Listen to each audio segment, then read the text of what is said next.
Il est 21h17, ça va, on n'est pas en retard. Non, non, on est carrément dans les temps. On est carrément. Attends, j'ai encore des demandes d'adhésion là. Je suppose que c'est des gens qui veulent vous voir. Ah, ça y est. Ça On y y est, ça est? marche. Oui. Parfait. Allez, alors attends. Là, je pense que si ça commence. Ça y est, on y est, ouais. Alors, bonjour, je vais couper le son de mon téléphone comme d'habitude. Aussi. Je la coupe et tout. Bonjour, bonjour. Bonjour, bonjour. 7 personnes. Salut Pierre, salut Arthur, salut Guillaume, salut Laurent, salut Frédéric, salut Yannick, salut Frédéric. On attend un petit peu. Salut Harold, salut Franck. Allez, salut Yannick. Donc Vincent, Julie, salut. Salut.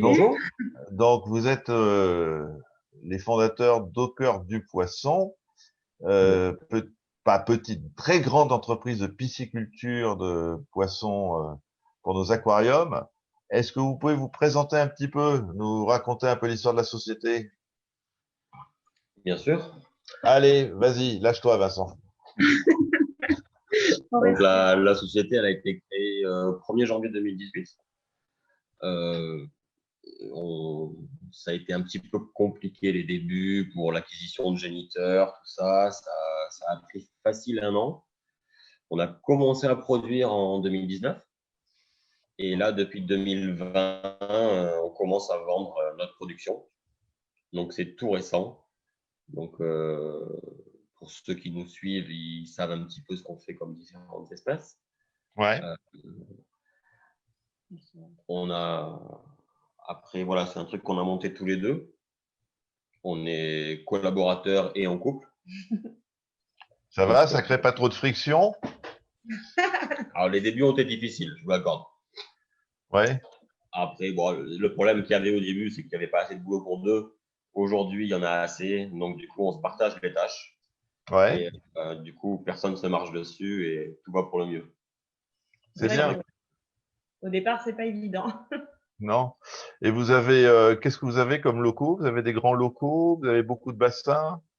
Alors, pour l'instant, au niveau locaux, on a une grande salle seulement. Enfin, une grande salle. C'est un grand mot parce que ça fait que 50 mètres carrés. Ouais. Vous avez combien de litres de flotte? Et en litres de flotte, on est pas loin des 6 mètres cubes. Ah oui, quand même. Et bon, là, on a un projet d'agrandissement parce que là, on se rend compte que tous les géniteurs qu'on a, en fait, se mettent quasi tous à pondre. Et on n'a pas assez de place pour élever tout le monde. Donc, du coup, on va agrandir pour passer on va un peu plus de doubler la surface. C'est bien, c'est bien. On se rend compte surtout qu'il y a une demande qui augmente. Donc voilà, il faut qu'on suive derrière. Ouais. Voilà. Pour l'instant, on en avait parlé un petit peu tous les deux là en discutant. Vous vendez exclusivement à des grossistes pour l'instant, hein, si j'ai bien compris. Oui. Pour l'instant, oui. Ouais. Et si ça se développe beaucoup, est-ce que vous pensez vendre directement aux boutiques ou un jour dans le futur ou c'est un problème pour vous c'est impératif de passer par des grossistes? Alors pour l'instant, on a pris la décision de vendre aux grossistes parce que forcément, je vous laisse imaginer que c'est un peu compliqué à gérer et vendre aux grossistes et vendre aux clients de nos grossistes directement. Ouais. Donc du coup, voilà, il a fallu prendre une décision parce que le temps qu'on prenne nos marques, qu'on se fasse connaître, on a pris la décision de marcher qu'avec les grossistes qui nous soutiennent depuis le début. Honnêtement, vraiment, on a eu des bons contacts avec tous et pour l'instant vraiment ça nous suffit au niveau de ce qu'on produit et ce qu'on peut vendre. Pour l'instant ça nous suffit. Plus tard oui, on aimerait aussi peut-être envisager de travailler avec les magasins, soit en passant par le biais de transshippers, donc peut-être soit par le biais en direct, mais c'est pas du tout d'actualité. Pour l'instant on ne s'en sent pas la capacité, et commercialement parlant et au niveau de ne serait-ce que du transport, de toute façon, déjà, c'est compliqué. Oui, je comprends. Ça veut dire qu'au grossiste, vous livrez évidemment des plus grosses quantités de poissons et après, ils sont dispatchés dans les boutiques. Et puis, c'est surtout qu'on bénéficie aussi, du coup, de leurs avantages en tant que grosse, ils ont des avantages, voilà. Pour le transport, oui. Mm. Après, le problème qu'on a aussi, c'est qu'on n'a pas énormément de références pour le moment. Et donc, toucher les magasins en direct avec le peu de références qu'on peut leur proposer, c'est pas forcément évident. Ouais. Pour l'instant, vous avez quoi? 3, 4 poissons? Un peu plus? Pour l'instant, on a 9 espèces. Ah oui, quand même. 9 espèces et on a un peu plus de 20 références. Ça veut dire, c'est-à-dire dans chaque espèce, vous avez des sous-groupes? Oui. Oui. Par exemple, l'Amphiprion cellaris, Ouais. on fait un petit peu toutes les morphes qui existent. Ah oui. Donc, bon, en très petite quantité pour le moment. Et puis très récemment, des nouvelles comme des Blackstorm. Ouais. Mais oui, là, c'est ça. Hein. C'est principalement de l'Ocellaris. Hein. On Et a du vous avez Hardounet. la volonté de créer un Ocellaris au cœur du poisson? Moi, j'aimerais bien. Ah, ce serait bien, c'est sûr. Ça Ouais, risque de salut venir. Vincent. Ouais. On verra ce qu'on peut faire. Donc en fait, vous avez créé votre boîte donc en 2018, c'est ça? C'est ça, oui. C'est ça. Et toi, donc avant, tu as toujours été dans le milieu aquariophile, enfin plutôt là-dedans, et madame, elle t'a suivi, quoi. Voilà. Madame m'a suivi. Au départ, c'est pas du tout mon domaine, mais c'est vrai que j'y prends goût et je le suis dans la création de l'entreprise. Ouais, moi, ça fait. Enfin, j'ai très peu travaillé dans l'aquariophilie. J'ai Hum. fait quelques stages pendant mes études dans les entreprises qui étaient ou des grossistes ou qui faisaient un petit peu de production pour l'aquarium. Mais bon, c'est pas. C'était des stages de 15 jours, 3 semaines. C'était pas Ouais. des gros trucs. Parce que Après, j'ai surtout ouais, bossé dans l'aquaculture. l'aquaculture. Donc tu as fait du bar, tu as fait de la dorade, tu as fait des choses comme ça. C'est Et ça. donc, est-ce qu'il y a une analogie entre, tu retrouves un peu les mêmes processus d'élevage chez les poissons clowns que chez les dorades? C'est complètement les mêmes. C'est les mêmes. C'est les mêmes. La seule différence, c'est que sur les espèces tropicales, c'est beaucoup plus accéléré. C'est-à-dire Ah bon, qu'on ça a va plus. C'est-à-dire que les poissons poussent plus vite. les poissons poussent beaucoup plus vite. Enfin, pas tous, hein, mais certains poussent plus vite et du coup, on a moins le droit à l'erreur. Ouais. Sur les poissons dits tempérés, on a toujours un petit peu de marge de manœuvre. Ouais. Vous êtes là, il y a un copain qui demande là, vous êtes à Montauban, c'est ça? Ou je sais pas où, non, à Montpellier, vous êtes où? Montbazin, exactement, c'est pas très loin de Montbazin. Montpellier. C'est entre Montpellier et Béziers. Il y a du vin à Montbazin, non? Un petit peu, oui. Ouais, Ouais, ouais. ça me dit quelque chose. Ouais. Ouais, voilà, Montbazin à côté de Montpellier. Et donc, qu'est-ce que vous faites comme espèce de poisson actuellement? Les clowns? Vous faites quoi? Des labres? Vous faites Non, on fait pas de lab. On fait clown, on fait l'ocellaris principalement. On fait du percula. On a fait un peu de clarky. Depuis peu, on a des premnas, Hmm. donc Biaculatus et le même, mais en forme lighting. Après, on fait du pseudochromis. Ah voilà, ouais, ouais. Donc, pour l'instant, on fait que du Friedmanie. Hmm. On a un vieux couple d'Aldabrensis, mais pour l'instant, ça donne rien. Après, on fait de la Lismata. Les On crevettes, fait, ouais. ouais, on fait de la Radbenae et de la vraie Goudarmanie. La vraie Voudermanie. Ouais, qu'on a eu du mal à trouver d'ailleurs. Hein. C'est-à-dire la vraie qui mange les anémones. C'est les vrais qui mangent les anémones par plaisir. Parce que Ouais, la Radbenae, la mange aussi, mais il faut qu'elle n'ait pas à manger ailleurs. d'accord. Mais les autres, ouais. Et ça, c'est la souche, ça vient d'où la souche de la vraie Voudermanie? C'est Hawaï, c'est les Fidji, c'est où? C'est Caraïbes. C'est les Là, Caraïbes. c'est Caraïbes. Là, c'était un arrivage de Cuba. Et en fait, sur 200 crevettes qui étaient soi-disant toutes Goudarmanie, à l'intérieur du lot, en fait, c'est le grossiste qui nous a appelé, il nous a dit viens voir si tu vois de la vraie Goudarmanie au milieu. Et sur les 200, il y en avait 6. Il y en avait 6. C'est Ouais. ça. Mais c'est vachement difficile à reconnaître, non? Tu as compté les bandes dorsales, comment tu as fait pour les reconnaître?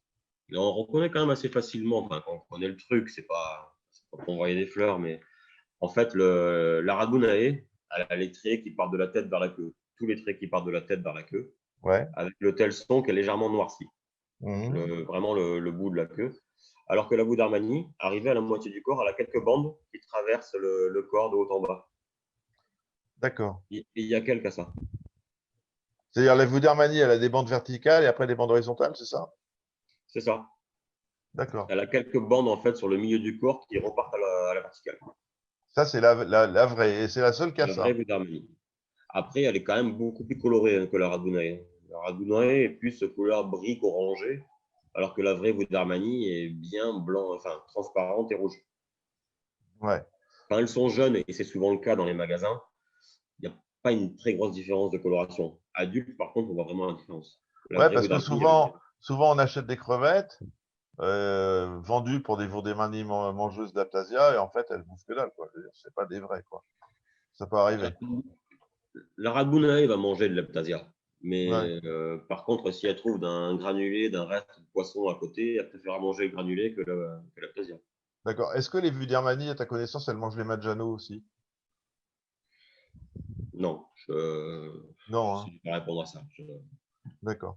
Je pense. Après, bon, D'accord. Là, j'ai une question. Est-ce que vous faites du mandarin, du 5 plus? pas encore.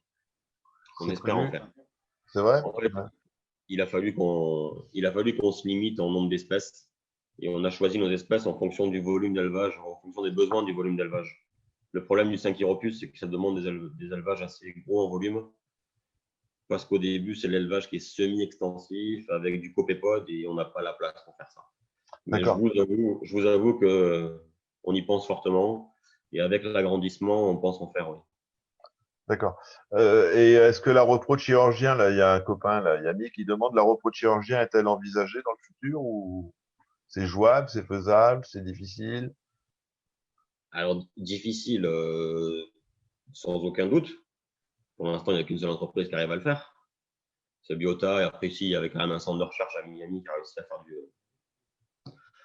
du Paraconturus hepatus. Après, oui, ici, Si, c'est projet. dans l'avenir, oui, bien sûr qu'on aimerait reproduire un petit peu tout ce qui existe. Après, le Et problème, c'est la place. C'est la Pour place et l'instant, oui, voilà. le temps qu'il faut octroyer à ça qu'on n'a pas. Pour et l'instant, en pour- fait, Et les finances. on voudrait vraiment sécuriser notre 20-80, entre guillemets, en faisant nos petits poissons clowns, nos petits pseudochromis, avant de s'expérimenter sur les espèces. d'accord. Il y a des espèces de poissons qui sont vraiment rétives à la reproduction en élevage, qui vraiment, de toute manière, se reproduiront que dans leur milieu naturel, ou tu penses que toutes les espèces de poissons sont potentiellement reproductibles?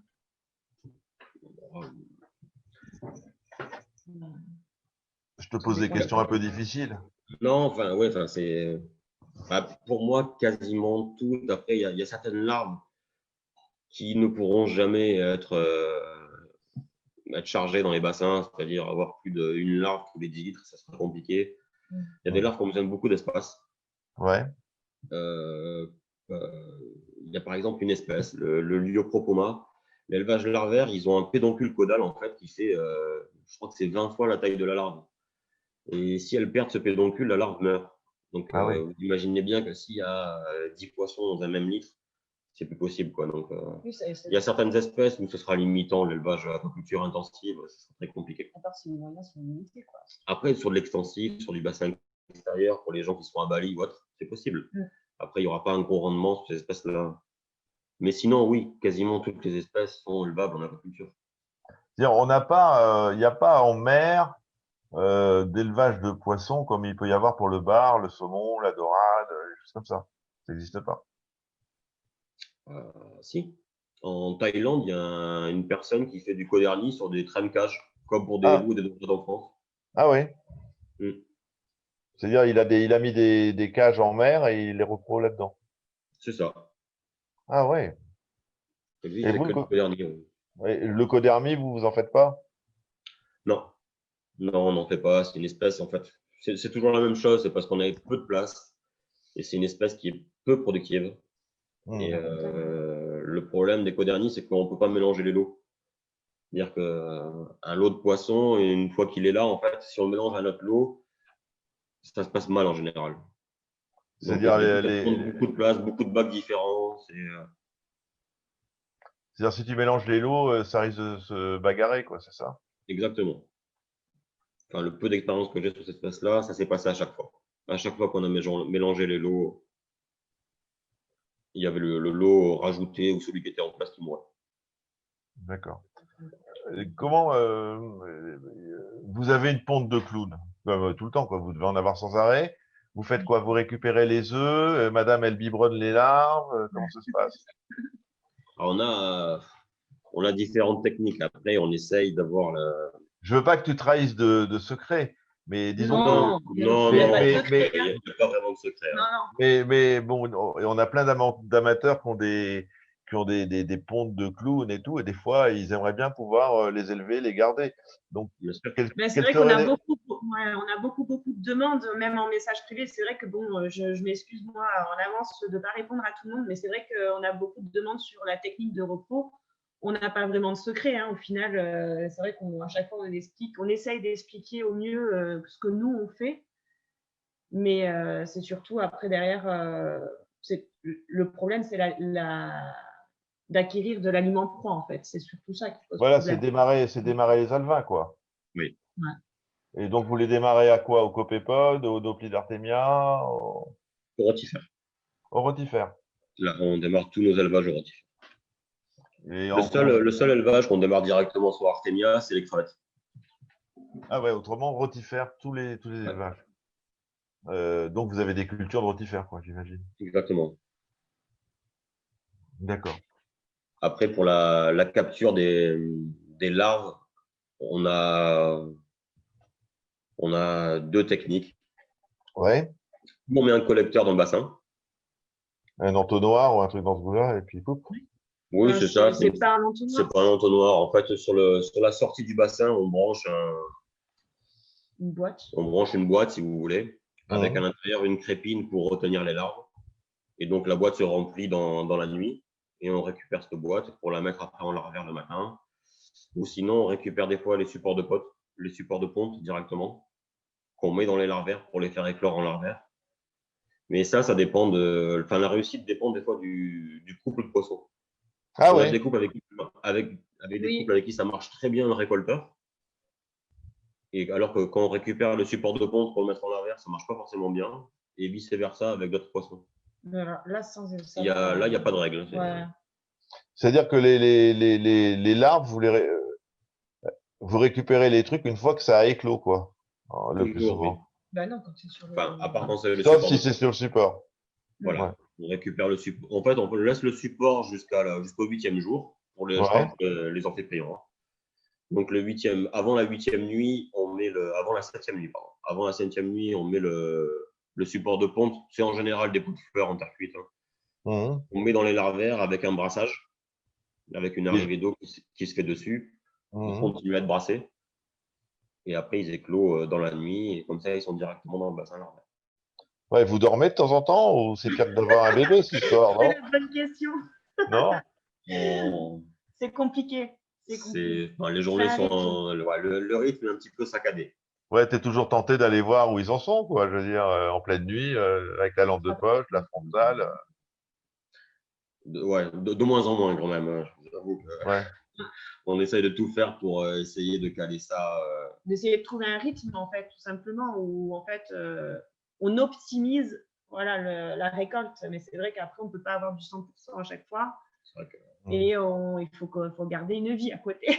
Ouais, ouais. Et là, votre production, c'est quoi à peu près par mois ou je ne sais pas comment. C'est combien de poissons? Vous arrivez à produire combien de poissons par mois, Là, ça dépend des. ça dépend des périodes. Parce en que moyenne, on va dire. ouais, en moyenne, on est entre 800 et 1000 naissances vendables par mois. Ouais, donc ça tourne, quoi. Vous avez toujours 1000 poissons qui sont prêts à partir, quoi. Ouais, c'est ça. Ouais. Oui, oui, c'est ça.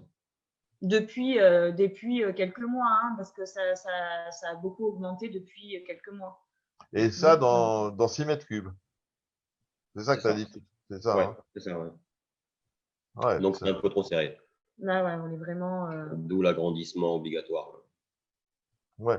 Et vous êtes à quelle densité pour la flotte, à salinité? Vous êtes à 1022, 1000, Alors, nous, on le mesure uniquement en salinité.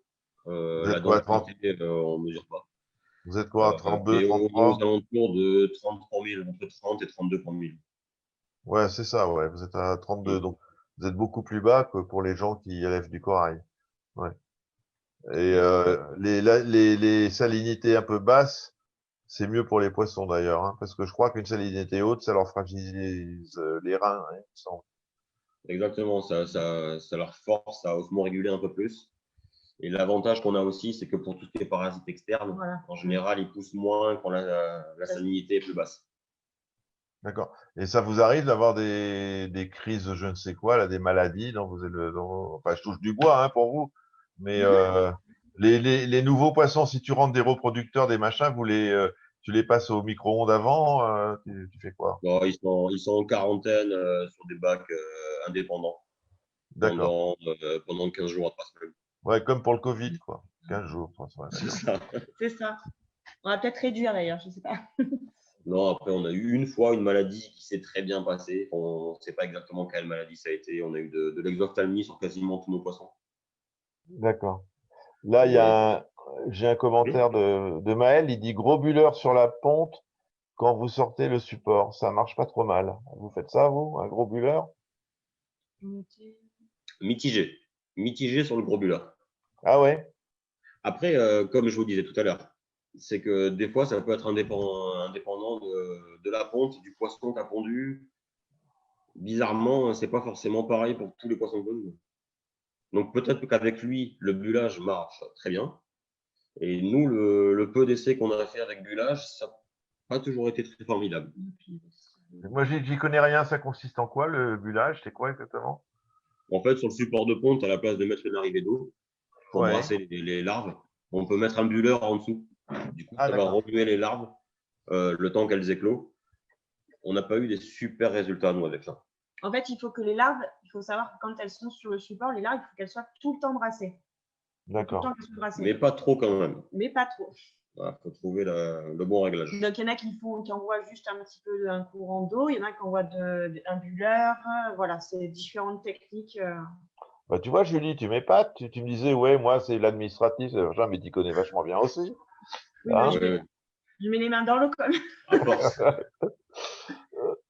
Donc là, la même personne dit, donc tu préfères un brassage. Donc tu sais quoi, t'as une petite pompe de brassage qui est dirigée vers le support de ponte ou le bac est brassé de toute C'est façon? l'arrivée d'eau principale du bassin qu'on dirige sur la pompe, D'accord, d'accord, qui est pas très forte et on laisse quand même un bullage dans le bassin en plus pour brasser la flotte.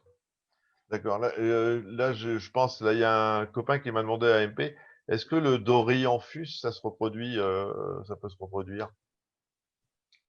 Alors, moi, j'ai pas d'expérience avec Comme les hippocampes ou ce je sais pas. genre-là. Ouais, Après, oui, du peu de public que j'ai pu voir, ça se reproduit. ouais. Sur l'élevage larvaire, par contre, j'ai pas vu grand-chose. Là, par contre, moi, je pourrais pas lui apporter beaucoup de réponses là-dessus. Il y a notre ami collègue, je connais pas, mais bon, de l'écurie marine qui lui fait de l'élevage hippocampe pour peut-être lui Ouais, ouais, apporter. ouais, ouais, tout à fait, ouais.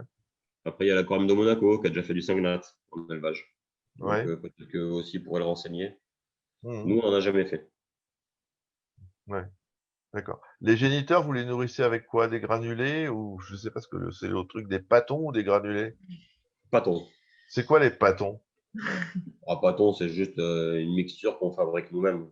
La pâtée, quoi. Ah, c'est la pâtée, d'accord. Et vous mettez quoi là-dedans? Des fruits de mer, du poisson, des légumes? Non, il n'y a pas de légumes. On fait, bon, c'est un mélange de moules, de calmars et de crevettes. D'accord. Moule, calamar et crevettes. Et vous mettez Non, pas de spiruline ou de choses comme ça en plus? Non, mais pas de spiruline, non. Non, non. On en a mis. Et enfin, pour moi, j'ai l'impression que c'était ça réduisait l'appétence de la nourriture. Ah bon? Moi, je Moi, j'ai parle toujours. pour les poissons de clown. Hein. Ouais, c'est marrant parce que j'ai toujours entendu dire que la spiruline, ça leur ouvrait l'appétit, moi. Non? Moi, c'est ce que j'ai observé chez moi. D'accord. On a rajouté un petit peu, par contre, d'astaxanthine pour colorer un peu la nourriture et colorer les œufs. Et par contre, ça leur plaît. Ça D'accord. marche. Là, il y a encore une question. Comment vous collectez les larves de crevettes? Alors, l'arbre de crevette, on récupère le géniteur.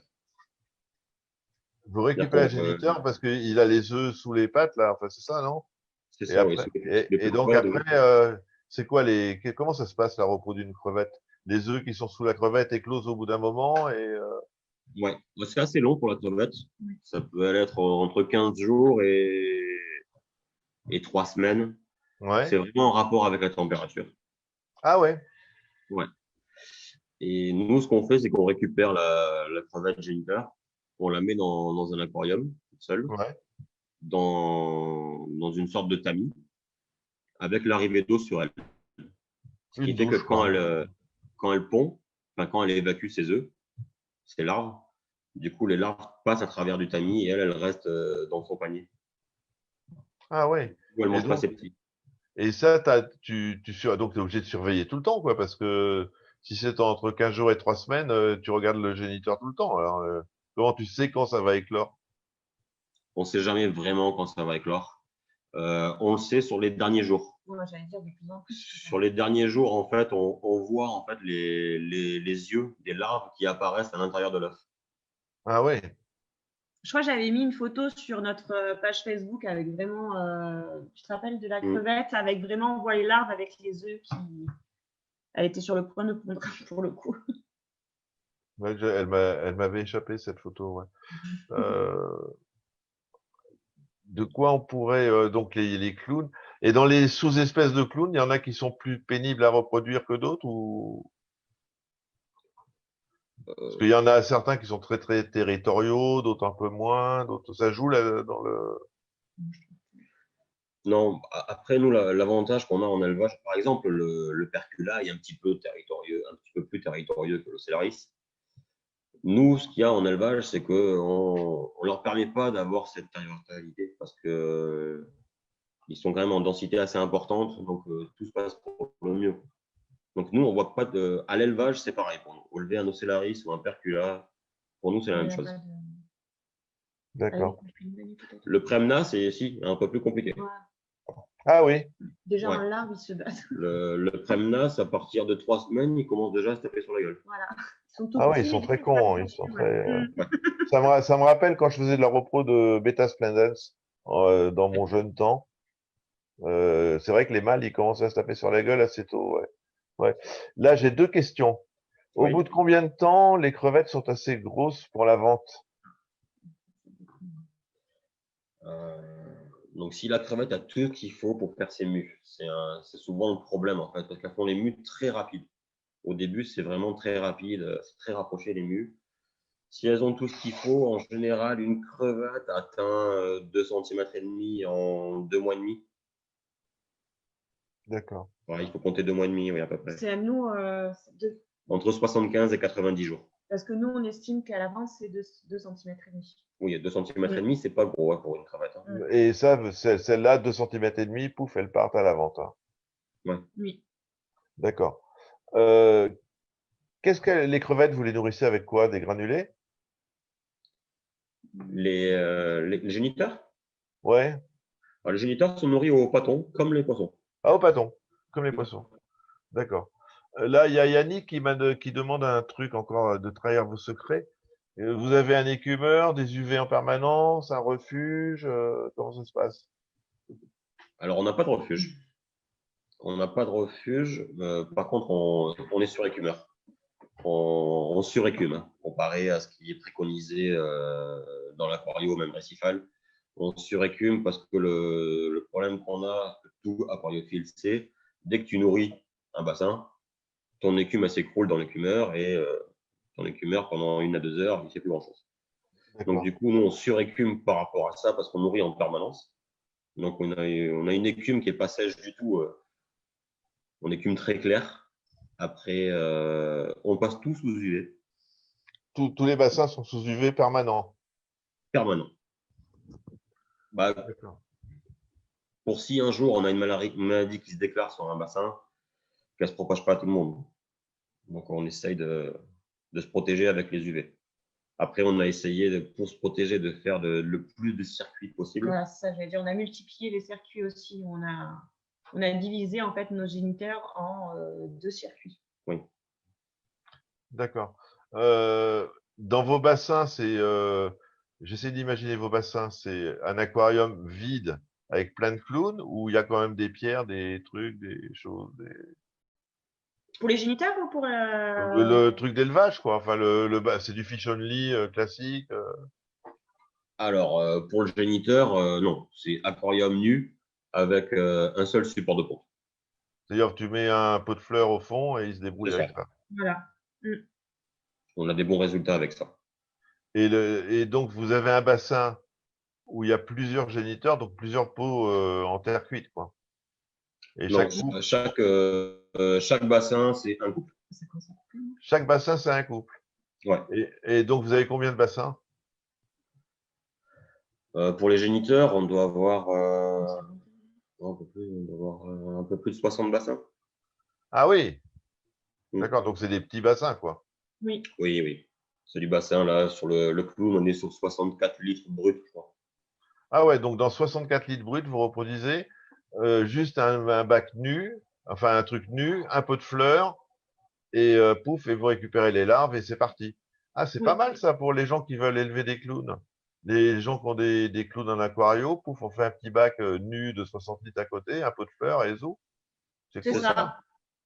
Et qu'une C'est fois pas comme qu'ils ont pour vous pondu, voulez. à la Après, c'est limite. vrai que c'est pas très joli hein, pour mettre ça dans Non, une maison. mais c'est uniquement dans l'optique de faire de la repro, quoi. Oui, oui, par contre, Bien pour faire sûr. de la repos, ça suffit. Oui. Ça vous fait de la concurrence, évidemment, mais bon, on est là pour discuter, hein. Oui. On est Hein. d'accord. On s'y attend, hein. On sait très bien que dans l'avenir, on ne sera plus les seuls. Hein. D'accord. L'eau de mer, c'est de l'eau que vous faites vous ou elle est prélevée dans la Méditerranée comme vous n'êtes pas très loin? Non, c'est sel synthétique. Vous Le utilisez but, en quoi? fait, c'était. En Vous fait, êtes- on a préféré le sel synthétique plutôt qu'aller capter de l'eau en Méditerranée pour pas retraiter, pour pouvoir ne pas rentrer de parasites ou de maladies venant de Méditerranée. D'accord. Donc, du coup, on part sur de l'eau du robinet avec du sel synthétique pour être sûr de ne pas rentrer quoi que ce soit.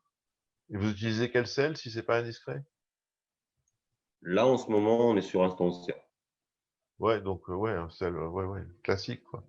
C'est Et ça. donc vous avez osmoseur de compète et compagnie, quoi. Non, Quoi, non, non? non. On a, non. Tu sais, Eau de eau du conduite, robinet? eau de conduite directement, oui. Sérieux? Hmm. Parce que les phosphates, nitrates et compagnie, c'est pas grave pour les poissons? On va dire que on est largement au-dessus des valeurs qui sont dans l'eau de conduite dans nos circuits. On a des circuits qui sont très pollués. C'est-à-dire qu'en nitrate et en phosphate, on est quand même à des doses assez importantes. D'accord. Donc, on change quand même beaucoup d'eau et on n'a pas le temps d'accumuler des phosphates et des nitrates avec l'eau de conduite. D'accord. Ouais, c'est vrai ce qu'il dit Maël, tous vos bacs de repro, ils sont tous reliés ensemble. Oui. Donc c'est un seul En circuit. fait, on a plusieurs circuits. En fait, on a 2 circuits géniteurs, un circuit larvaire et un circuit pré-grossissement, on va dire. Et c'est là où aussi, aujourd'hui, on stocke nos poissons, nos petits, quoi, qu'on va vendre. D'accord. Si à un moment vous voyez que vos poissons ils ont une petite baisse de libido, comme ça peut arriver, hein, vous avez une technique pour les restimuler, genre un peu d'eau froide ou je ne sais quoi, ou un petit coup de punch, un petit punch. On Non? aimerait avoir des solutions comme ça. Après, le gros avantage des poissons marins, le problème, c'est d'arriver à les faire prendre la première fois. Et après, une fois que c'est parti, pouf, ils pondent. Une fois que c'est parti, c'est parti. Après, on a quand même des différences on l'a vu entre l'été et l'hiver. Ouais. Malgré qu'on soit en intérieur, en milieu complètement stable quasiment toute l'année, les pontes sont quand même beaucoup plus jolies l'été que l'hiver. Ça, Ah ouais? Ouais, ça, c'est assez hallucinant d'ailleurs. On a une température identique toute l'année dans la pièce. On a la lumière qui s'allume tous les jours à la même heure, qui s'éteint tous les jours à la même heure. Malgré tout, il y a quand même cette influence été-hiver. Je sais pas. Et la pleine lune, elle joue pas? Non, on n'a jamais Non, vu de. ouais. On a déjà essayé de faire attention, voir s'il y avait C'est une vrai? influence, mais Et là, De toute vous êtes façon, loin? Ouais. Vous êtes loin de vos bassins, là? comme vous êtes sur le téléphone, là. Ah ben, on est sur l'ordinateur. Ah, On est sur l'ordi, non, on n'est pas très très loin, mais et l'ordi, il bouge pas? Ce serait pour voir la salle. Bah ouais, c'est pas sympa. euh, Mais si ça bon, vous pose problème, si ça pose Après, on problème, capte pas du tout, alors, en fait. ce qu'on peut essayer, c'est on va essayer de le faire, mais j'ai peur qu'on ne capte pas en fait. ah, il n'y a Donc pas de en fait, réseau. il y D'accord, a, bon, laisse il y tomber. a S'il n'y a pas de réseau, c'est pas peu, grave, c'est pas grave. il y a Non. peu de réseaux. En fait, Non, c'est quand même dans notre sous-sol. Après, par contre, ce que je peux proposer pour ceux qui ça intéresse, ouais, c'est vous faites une petite vidéo et puis moi je la voilà. publie. Ouais. C'est vrai que jusqu'à maintenant, Pourquoi pas je le faisais pas trop, mais bon, pourquoi pas, hein, Faire vraiment. une visite virtuelle, bien sûr. Une petite visite virtuelle. Une petite visite de votre installation, ouais, comme ça, on le mettra en complet. On le mettra en complément de l'entretien, ça peut être sympa. Non? Ah, à la limite, ouais, pourquoi pas. Pourquoi pas. Tu nous diras comment il faut faire. Ah ben c'est pas compliqué, vous prenez votre téléphone, vous filmez, vous m'envoyez la vidéo et puis c'est bon, hein. Et tu t'occupes du reste. Ok. Ah bah oui, je gère, je gère. Et la pression atmosphérique, elle joue aussi, là, Frédéric, il demande. Vous n'avez pas remarqué quand il fait un temps de merde, ils se reproduisent plus ou pas? Non, ça j'ai pas fait. Non, je vous avoue, enfin, ils sont quand même assez calés, les poissons. Désolée, quoi. On a des couples qui vont pondre tous les 13 jours. Il y en a, c'est tous les 17 jours. Et ça se répète toute l'année. Toutes les 17, On ouais, n'a pas vraiment vu d'influence sur les amphiprions, en tout cas. C'est limite, on pourrait prévoir quand est-ce qu'ils vont pondre, quand est-ce que ça va éclore, quand est-ce que. Voilà. C'est vachement reposant, ça. Bah, disons Oui. que oui, ça nous permet de se reposer un peu. Parce que j'imagine que les vacances, vous ne devez pas vous barrer souvent de vos poissons. Bah non. Bah là, il n'y en a plus de vacances. Bon, mais c'est pour la bonne cause, vous êtes passionné, C'est non? ça. Bien sûr, bien sûr. C'est un super projet. C'est vrai que par contre, voilà, la contrepartie, elle est là, c'est qu'il faut se lever tous les matins, il n'y a pas de week-end, il n'y a pas de vacances. Ah, Bah, c'est pire que les fermiers avec leurs vaches, hein. C'est ça. Alors, est-ce que vous avez des systèmes de surveillance, genre Apex ou autre chose, ou GHL, pour surveiller vos bacs, les paramètres principaux Bon, on a seulement des. Non, on n'a pas de système de surveillance de paramètres. Par contre, on est sous alarme en cas de coupure de courant ou d'intrusion. On est prévenu par SMS. D'accord. Et là, il y a encore Maël qui demande, vous êtes que tous les deux à bosser pour l'instant, hein. Oui. Pour l'instant, oui. On ne peut pas se permettre de toute façon pour l'instant d'avoir De dégager un salaire. dégager un salaire. Enfin, déjà, nous, on se dégage difficilement un salaire. Et puis en plus, enfin même un seul salaire sur les deux. Et on pourrait éventuellement prendre des étudiants ou faire des stages de, comment ça s'appelle, pro. Mais il faut qu'on change de statut. Là, actuellement, nous, on ne peut pas, avec le statut qu'on a, on ne peut pas prendre encore de stagiaires. D'accord. Non, mais vous allez réussir, il n'y a pas de problème. Il y a pas de souci. On fait tout pour, on aura tout fait en tout cas. Non, mais c'est bien, faut pas avoir de regrets, mais je suis sûr que vous allez réussir. Alors attends, là, moi, avec mon âge, il y a Alexis qui demande des nouvelles d'une reproduction d'Elacatinus. Je sais même pas ce que c'est qu'Elacatinus. J'imagine que vous connaissez Alexis Le Pape. C'est un petit goby des Caraïbes. Ouais. On a des petits soucis avec ce poisson.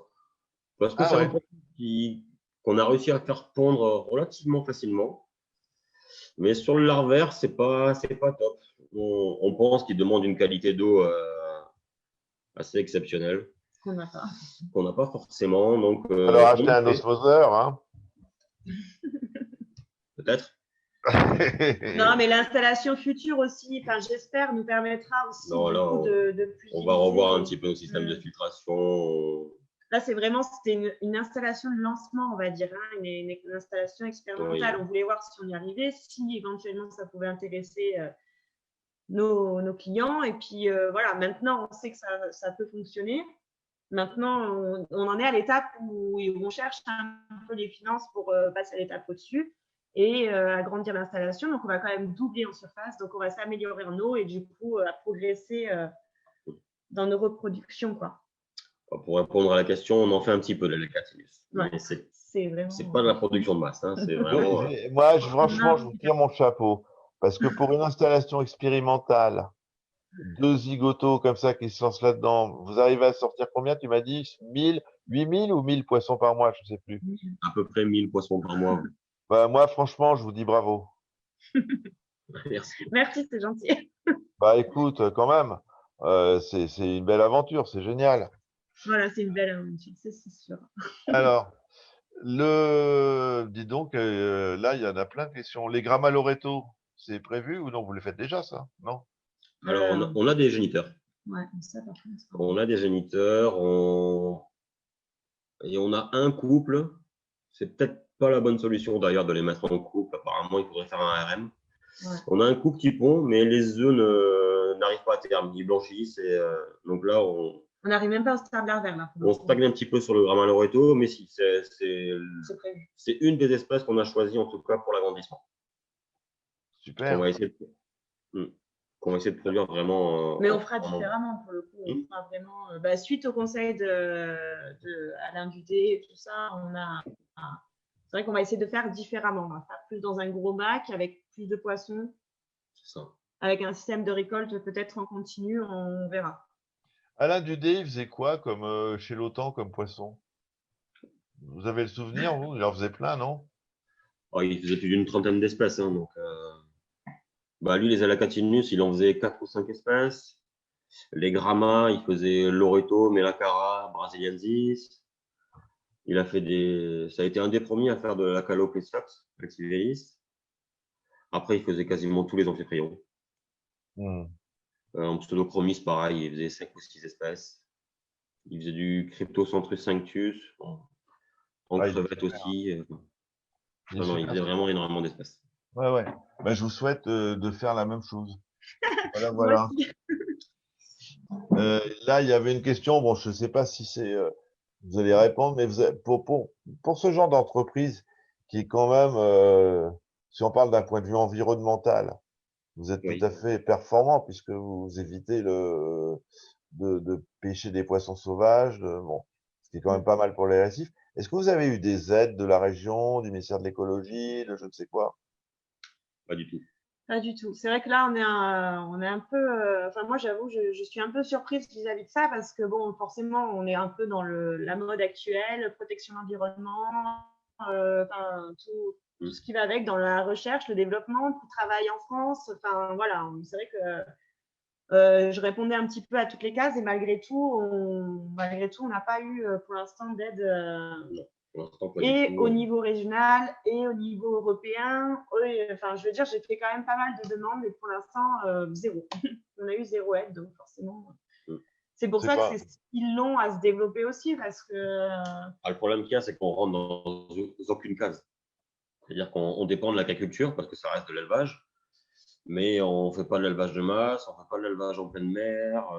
C'est difficile de nous attribuer un titre. Rien que pour avoir un code APE, c'est le code des entreprises, le code de référence d'entreprise.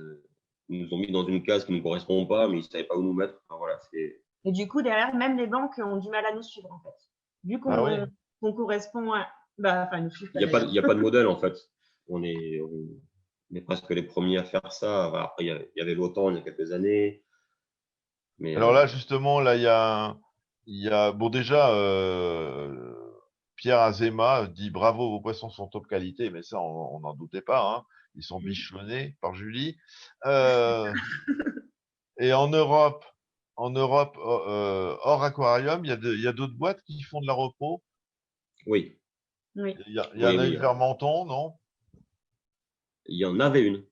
Ah, elle n'y est plus, elle y est plus. Non, elle n'y est plus. Et ça s'appelait Ecorif. Ouais. Donc, elle n'existe plus.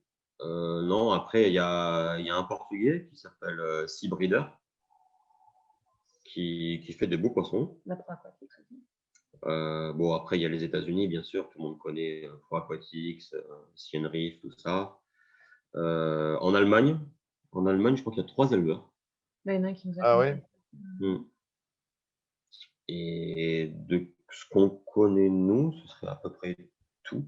Ouais, je crois. Non, après, en France, il y a l'écurie marine aussi qui fait du poisson.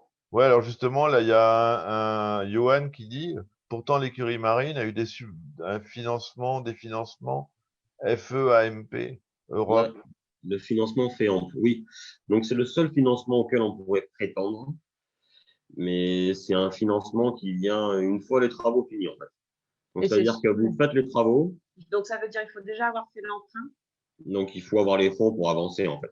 Donc, vous faites tout, et une fois que vous avez fini, vous envoyez, en fait, tous vos factures de travaux à ce fonds de subvention, et eux estiment s'ils vous subventionnent ou pas. Ça peut être jusqu'à hauteur de 50% quand même. Donc, c'est intéressant, c'est vrai. Mais bon, il faut avoir les fonds. Et nous, c'est pas le cas. Donc, Ça peut être intéressant, après, il ne faut pas compter dessus. Vous pourrez tenter le coup après votre extension. C'est ce qu'on fera. Oui, je pense que ça sera la 3e étape, je pense. Ce sera le jour où, si jamais l'extension elle nous permet de nous rémunérer et qu'on se rend compte qu'on peut en vivre, du coup, je pense que derrière, on enchaînera avec un prêt en banque et du coup, là, avec les demandes d'aide au niveau européen. Le FEAMP et tout ça, j'ai déjà eu contact avec eux. Ouais. Là, c'est encore la ferme de corail avait réussi la repro de bénitier il y a quelques années. Ouais. Moi, je voudrais vous demander à tous les deux, quel serait pour vous l'argument imparable pour inciter les gens à acheter du poisson d'élevage et plus du sauvage? À part évidemment, vous payez la soupe et le logement et faire votre bonheur. Alors moi, ça serait mon argument imparable, ça serait de nous soutenir, jeunes entrepreneurs français.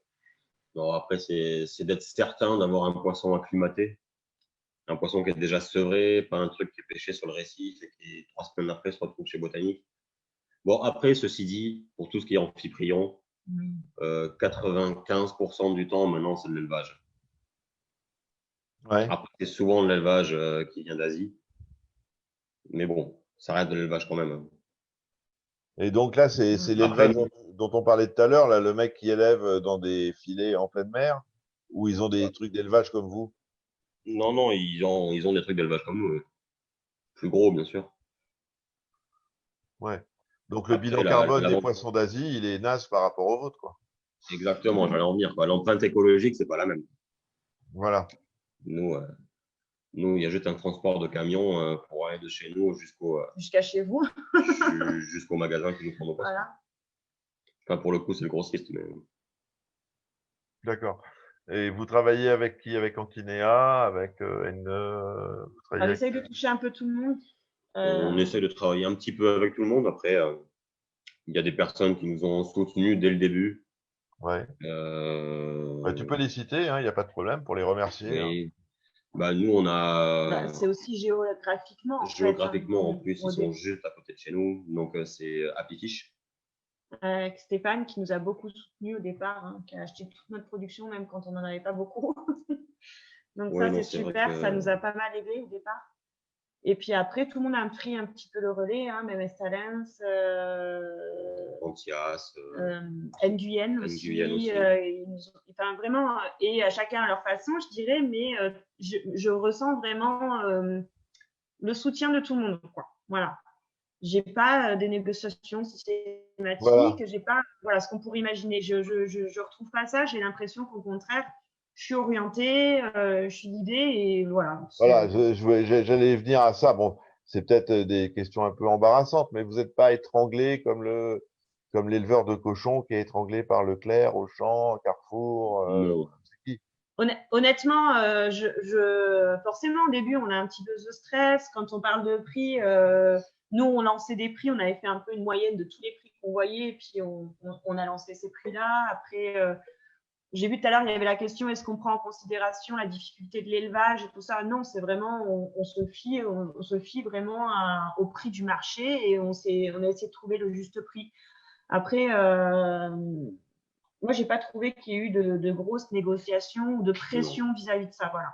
Ou en tout cas, pour l'instant, on tient la pression. Non, bah c'est super, c'est super. Voilà. Super. Et vous arrivez, enfin bon, j'imagine vous vous alignez quand même pas sur les prix des poissons asiatiques, quoi.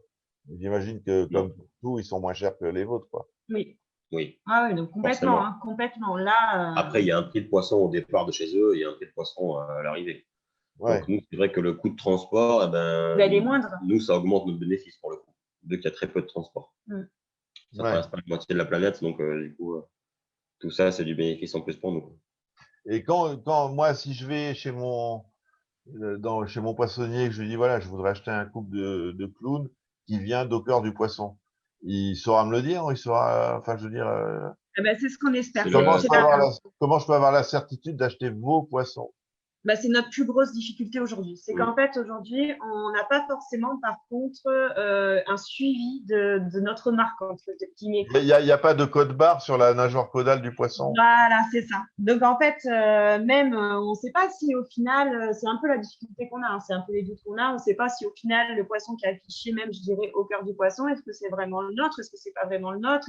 Voilà, le suivi, il est quand même compliqué. Donc, pour l'instant, on en est là. On essaye maintenant de voir si à chaque fois, on peut faire un étiquetage de papier, en tout cas, ou avec nos poissons, je sais pas. Ça, on est en train d'essayer de voir ce qu'on peut faire pour qu'il y ait le suivi, mais c'est vrai qu'on a beaucoup de demandes de particuliers qui aimeraient bien acheter nos poissons dans leur magasin, et pour nous, pour Donc, nous, l'instant, en général, on renvoie les magasins voilà, sur les grossistes.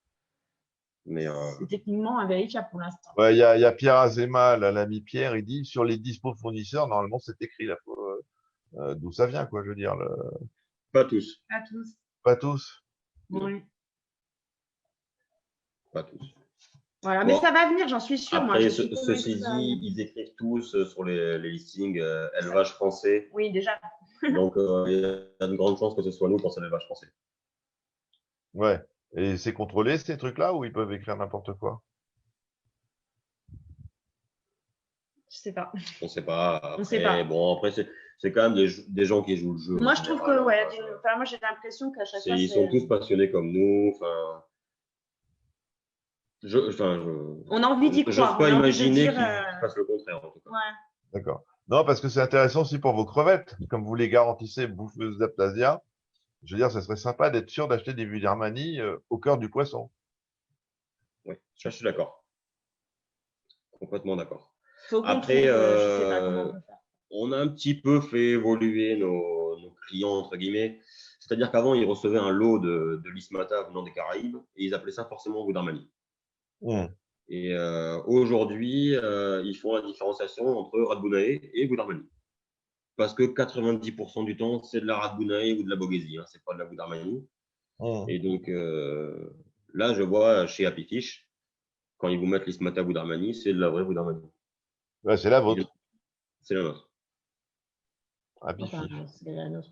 Oui, qu'on sache après. Il faut peut-être pas en acheter ailleurs aussi. Oui. Ouais, mais enfin, c'est en grosso modo, c'est la vôtre, quoi. Mais Oui. normalement, c'est la nôtre. Après, des fois, on n'arrive pas à les fournir, ils en Voilà. achètent. Et vous vendez pas, donc si un mec passe dans la région de Montbazin, il se promène, il vient chez vous, la porte reste fermée ou il a le droit de visiter, prendre un café? Non, je vous avoue qu'on n'a pas le temps. Non, mais c'est même pas ça, c'est On- qu'on a eu énormément de demandes. Et puis, c'est au départ, on était d'accord, quoi. C'est vrai qu'on le faisait assez facilement. Puis, en fait, on s'est rendu compte qu'il y avait beaucoup de monde. C'est quand même chez nous. Et c'est C'est vrai ça que le problème, c'est que ça reste quand même chez nous, dans notre pour domicile. l'instant, en tout cas, c'est difficile. Et du coup, on a pris la décision de dire non à tout le monde pour l'instant. Quand prochainement, s'il y a l'agrandissement ou si on change de local, on le fera avec plaisir. Au contraire, on a même peut-être envisagé de le faire avec les écoles locales pour parler un peu de la protection de l'environnement et tout ça. Génial, ça. Ouais, ça c'est top. J'ai trop hâte. Mais par contre, c'est vrai que là, pour l'instant, c'est Non, difficile. Et puis, c'est tout petit et c'est Non, pas. et pour des mesures sanitaires, pour des mesures de sécurité, c'est compliqué. En plus, il faut normalement avoir les C'est quand agréments. même Ouais. enfin, vous imaginez bien que 7 mètres cubes dans 50 mètres carrés, il reste pas beaucoup de place pour passer. On se marche quand même pas mal dessus. C'est difficile à imaginer. Ouais. Difficile de faire des visites. Ouais. Ouais, non, mais d'accord, mais je posais la question comme ça, hein. Il y a Alexis Le Pape qui dit il y a tellement peu d'écart de prix entre l'asiatique et au cœur du poisson qu'il n'y a aucun intérêt de tricher. Ah, ça c'est une bonne nouvelle. Voilà, moi je connais pas les prix, donc je m'abstiens. Donc vous avez eu la semaine dernière la visite de Vincent Chalias, Oui. qui va donc vous soutenir. C'est bien. Il m'a dit ils sont super sympas. Tu vas voir, l'entretien va vachement bien se passer. Il avait raison. Non, non, Vincent, c'est un super gars en tout cas. On l'a Ouais. rencontré il y a une dizaine de jours et c'est une belle rencontre. Ouais, De moi bons je le vois conseils. demain. Ouais. Il a su tout de suite s'adapter à nous. Enfin, vraiment, j'ai trouvé que c'est bien. C'était constructif. Et il n'a pas essayé de vous vendre la méthode Triton pour élever des clowns? Non. Non. Non, non. S'il regarde, il va me tuer, mais c'est pas grave. Alors, il avait quand même un polo Triton. C'est bien. Je regarde s'il y a d'autres questions. Allez-y si vous avez des questions, hein, les gens qui regardent là. Attends. Vous voyez d'autres questions, vous? Non, mais la dernière, Alexis Le Pape. Bravo, merci. Merci en tout cas pour vos encouragements. Ça, on a fait. Là, on en est à 1 heure d'entretien, ce qui est quand même pas mal. Est-ce que vous avez des trucs à quelque chose qui vous tenait à cœur, que vous voudriez rajouter, Vincent, Julie? Bah, j'espère, moi, que. Qu'est-ce qu'on peut vous souhaiter? De fourguer 10 000 poissons par mois? 10 000, 10 000, non, c'est mais trop. Assez pour qu'on puisse continuer, tout simplement, en fait. 3 000 serait bien. Voilà, on a Ouais. calculé. Non, la finalité, on serait content d'un jour voir dans les magasins nos poissons étiquetés à CDP, ce qu'on ne voit pas pour le moment. Et ça nous ferait plaisir, vraiment. Ça, oui, c'est sûr que ce sera un Ce sacré serait l'aboutissement, parce qu'on a beaucoup de demandes en fait de gens qui cherchent à acheter nos poissons et on a du mal à leur répondre. Donc on Ouais. sait à qui nous on les vend. Et Si, j'ai eu quand même quelques photos de particuliers qui nous ont envoyé nos poissons. C'est arrivé 3 fois, je crois. Oui. Oui, nos poissons, apparemment de sources sûres, dans leur aquarium. Ça, j'ai adoré. J'ai adoré, ça m'a fait vraiment plaisir. Non, mais ça, on sent que vous êtes tous les deux passionnés. Je sens que Vincent, il réfléchit avant de parler. Hein? C'est pas un mec très expansif, mais bon, on y arrive quand même. Hein, Vincent? C'est une grosse étape. Hein. Hein? Ouais. c'est pour ça qu'elle est là. Hein. C'est elle qui Voilà, fait c'est l'attaché de presse, Julie. C'est ça. Alors, est-ce qu'il y a un moyen Attends, qu'est-ce qu'il me raconte? Philippe Lomont, il dit, je comprends rien. Est-ce qu'il y a un moyen de croiser des espèces de crevettes pour faire la vôtre? Je comprends rien. croiser des espèces pour faire un autre. Bah, la vôtre, c'est une espèce, non? C'est une espèce à part entière, oui. Donc, Ouais. non, je ne comprends pas la question. Ouais, Fred Gigi. Donc, il y a moyen de croiser des espèces de crevettes pour faire la vôtre. Non, je sais pas, je comprends pas. là, je comprends rien, c'est pas grave. Non. Fred Gigi, là. Bon, donc on va répéter. Qu'est-ce que vous faites? Donc, vous faites les clowns, tous les clowns. Vous faites Les voilà. Stigmatis. Ouais. Ouais, déjà, dans les clowns, on fait principalement de l'Ocellaris. Oui. Dans les Ocellaris, on a. Regardez ma liste parce qu'on a quelques-uns. Donc, on fait l'Ocellaris classique. Donc, l'orange, le Nemo, entre guillemets, de base. On fait le Darwini, donc c'est le black avec le nez orange. Très prochainement, on va faire du full black. Là, ils sont encore en élevage, en grossissement. On fait du tout blanc. Donc, l'Ocellaris tout blanc. Ils sont très beaux. Après, on fait du Black Ice, du Snowflake et du Da Vinci. Code. Voilà. Après, on a un petit peu de Black Storm là, qui devrait arriver bientôt. Les fameux pandas. Et oui, il y en a qui l'appellent Panda. Après, en Chine, c'est souvent appelé Panda. Aux États-Unis, c'est Black Storm. Donc, sur la listing, on trouve les deux noms. Après, on fait du Percula. Donc, Percula classique, Percula Onyx ou Percula Picasso. Ils sont très beaux. Ouais, on en doute pas. Après, en pseudochromis, pour l'instant, on n'a que du Friedmanie à l'avance. Ouais. On espère faire bientôt autre chose. On a de l'Aldabra 6. On aimerait bien faire rentrer de l'Elongatus et un peu de Springerie. Mmh. Après, bon, en Ismata, on en parlait il n'y a pas longtemps, de la Radguna et de la Widermanie. Ouais. Des Alacatinus, les petits gobies des Caraïbes. Donc, on fait, pour l'instant, on n'a que de l'Océanops et du Figaro. C'est génial, Le ça. Figaro, c'est le même que l'Océanops, sauf que la place d'avoir la bande bleue, elle est jaune. Et les crevettes symbiotiques, là, les petits gobies, ça se reproduit ou ça se fait l'élevage d'Alpheus? Alors oui, ça c'est fait. Après, je ne sais pas dans quelle proportion, mais il y a des gens qui ont réussi à la produire. Ah ouais. Après, bon, souvent, on voit espèces réussites en aquaculture, mais bon, quand on sort 3-4 larves qui vont jusqu'au bout sur une ponte complète, enfin, Ouais, C'est juste un titre, mais il n'y a pas de quoi exploiter derrière en aquaculture. d'accord. Donc, vous faites les détritivores, escargots, ophures, machin, les choses comme ça? Pas pour l'instant, mais on y pense. Ouais, ça, je pense que ça va être. On y pense parce que c'est vrai qu'il y a une forte demande là-dessus. Ouais, mais on a beaucoup de demandes. Les Et algues aussi. malheureusement, c'est des espèces qui durent pas très longtemps en aquario et que du coup, les gens sont obligés de renouveler en permanence. C'est pour ça qu'il y a une forte demande. Donc, Ça, c'est vrai qu'on. on y pense. D'accord. Je t'avais posé la question tout à l'heure en début d'entretien, mais là, tu vois, il y a un des membres qui dit chez les clowns, une nouvelle variété spéciale ACDP, signature ACDP. Comme les coraux Jason Fox ou les coraux Récif Atome, on va avoir les poiscailles ACDP. J'aimerais bien, moi. Pourquoi pas? On fait tout pour, en tout cas.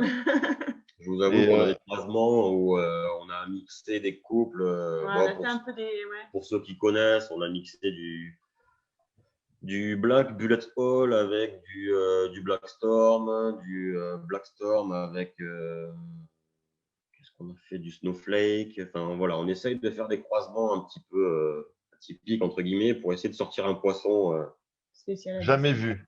Voilà. jamais vu en tout cas. Si vous avez des idées, on est preneurs. Hein. N'hésitez Non, pas. alors, il faut qu'il ait un dessin ACDP sur le flanc, quoi. Il y a que ça. Ouais, Hein. c'est ça, ou un petit cœur, je sais pas. Voilà. Alors là, Philippe Lomont, là, il a un peu précisé son histoire de crevette, là. C'est possible de croiser les Vudermani avec les autres, enfin Les radounailles. ouais, Alors nous on l'a jamais fait. Nous on l'a jamais fait, mais sur le principe, c'est le même genre, c'est juste pas la même espèce. C'est pas impossible que ça puisse fonctionner. Ouais, je me suis.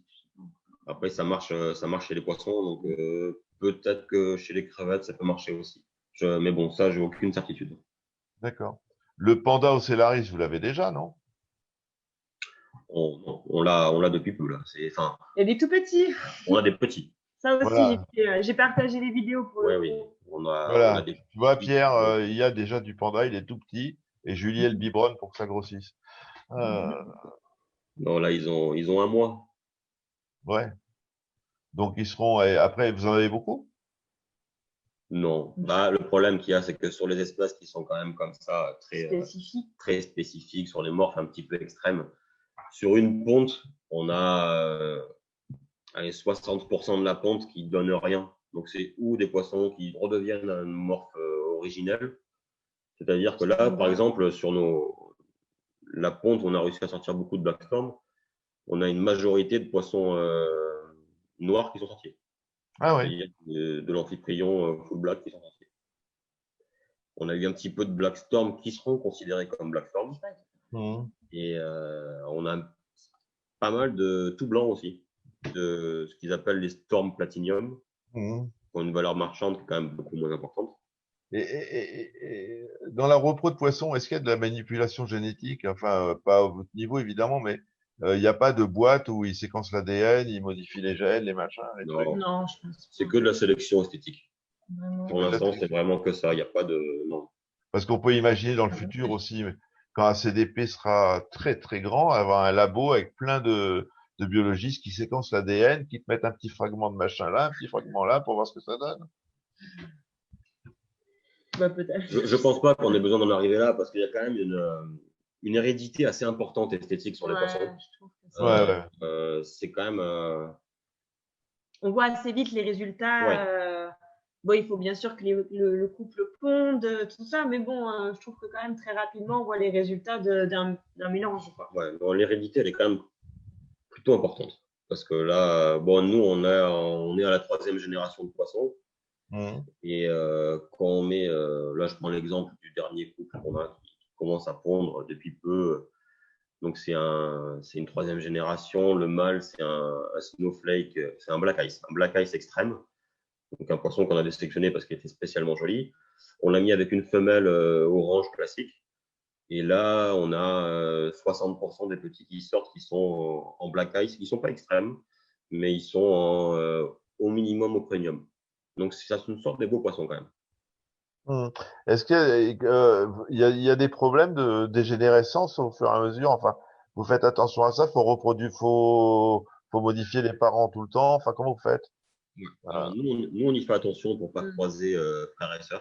Les frais Dans la avec mesure du l'heure, possible, on le fait, quoi. Ouais, on le fait quasiment tout le temps. Il y a Ouais. juste au tout début, en fait, qu'on a commencé, on a quand même acheté quelques couples de poissons, enfin de couples entre guillemets, hein. C'était un gros, un petit. Ça venait principalement des États-Unis. Il n'y a que sur ces couples-là où on n'est pas sûr d'avoir un frère et une sœur. Sinon, D'accord. après, nous, derrière tous nos croisements, on fait attention à ça, de ne pas croiser. Ouais, parce que je pense que j'imagine qu'il y a des dégénérescences pareilles, quoi. Je veux dire, les consanguinités, les machins. Bien sûr. Certainement que ça doit s'augmenter avec. T'as Après, les caractères récessifs un peu pénibles qui, au bout d'un moment, ressortent, quoi. Ouais. D'accord. Je regarde. C'est quoi Amphiprion Park? Ah oui, non, c'est une boutade, ouais. oui. D'accord. Des clowns bleus, ouais, pourquoi pas. Alors, bon, Alors, pour le coup, le clown bleu, bon, on est loin de faire du clown bleu, mais ceci dit, là, c'est un peu la mode en ce moment aux États-Unis, et nous, on en a depuis peu. C'est du clown, c'est sur fond de black ice, donc c'est un snowflake avec des couleurs un peu plus foncées que le orange classique. Et entre le blanc et le noir, on a du bleu qui se développe. Ah ouais.